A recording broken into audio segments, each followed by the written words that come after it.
Люди говорят, что Шор не подкупает, а помогает людям. Так ли это? Конечно, это касательно к избирательному подкупу.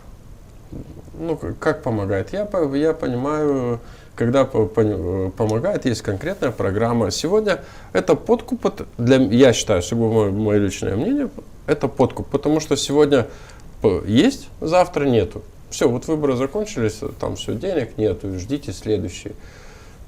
Какие-то подачки. Это же появилось перед выборами, это не появилось... А Гагаузленд это подарок или что? Гагаузленд? Это помощь Гагаузии, это подарок. Как ты воспринимаешь этот вот объект, скажем так? Я не знаю, как он был построен, кем он был построен, а на почему чьи ты не знаешь? деньги. Но не было какой-то информации. Может, я где-то что-то не уследил, не посмотрел. То, что он появился, это хорошо. Но насколько это эффективно будет работать, я проезжаю просто часто. Там лампочки горят, много красиво, но я не вижу там людей.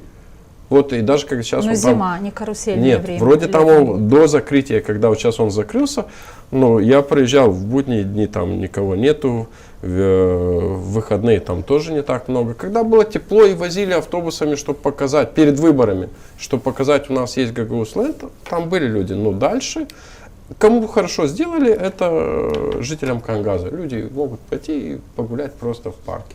Но то далеко надо ходить, как бы не всем удобно.